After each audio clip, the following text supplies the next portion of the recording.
দর্শক মণ্ডলী, আজ 14 জুন 2025 শনিবার 31শে জ্যৈষ্ঠ। জানাচ্ছি পত্রিকাগুলোর প্রধান প্রধান শিরোনাম। সর্বপ্রথম ইত্তেফাক মেইন হেডিং করছে জাফলনে 2 উপদেষ্টার গাড়ি আটকে ভুয়া ভুয়া স্লোগান।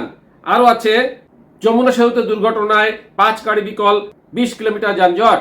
নেক্সট প্রথম আলোর মেইন হেডিং ইসরায়েলি হামলা চলবে ইরান। এরপর যুগান্তরের মেইন হেডিং প্রধান উপদেষ্টার যৌথ ব্রিফিং এ একটি দলের প্রতি বিশেষ অনুরাগ প্রকাশ পেয়েছে জামায়াত। আরো আছে উত্তরায় ফিল্মি স্টাইলে র‍্যাব পরিচয়ে কোটি টাকা ছিনতাই। নেক্সট ভোরের কাগজের মেইন হেডিং ঢাকা সহ 38 জেলায় তাপপ্রবাহ, তাপমাত্রা কমার আভাস। আরো আছে ইসরায়েলের যুদ্ধ বিমান ভূপাতিত করল ইরান, পাইলট আটক।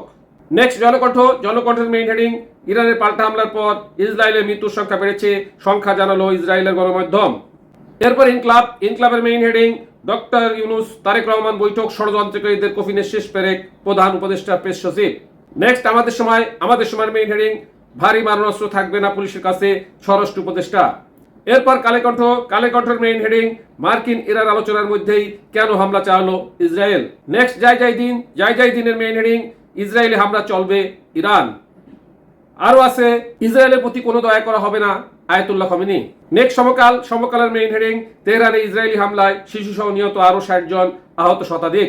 আরো আছে আমরা আগে থেকেই সব জানতাম, ইরানে ইসরায়েলের হামলা প্রসঙ্গে ট্রাম্প। নেক্সট মানবজমিনের মেইন হেডিং ডক্টর ইউনুসের সঙ্গে তারেক রহমানের বৈঠকের পর যৌথ প্রেস ব্রিফিং নৈতিকভাবে যথার্থ নয়, জামায়াত ইসলামী। নেক্সট বিবিসি নিউজের মেইন হেডিং ইরানে হামলা চালিয়ে যাওয়ার ঘোষণা ইসরায়েলের, ইরানও হামলা বন্ধ করবে না। এরপর আরটিভি নিউজের মেইন হেডিং রাইফেল থাকলেও পুলিশের কাছে থাকবে না ভারী মারণাস্ত্র, স্বরাষ্ট্র উপদেষ্টা। সর্বশেষে থাকছে ইরান ও ইসরায়েলকে যে বার্তা দিলেন জাতিসংঘ মহাসচিব। এই ছিল পত্রিকাগুলোর প্রধান শিরোনাম। সাথে থাকার জন্য ধন্যবাদ। আসসালামু আলাইকুম।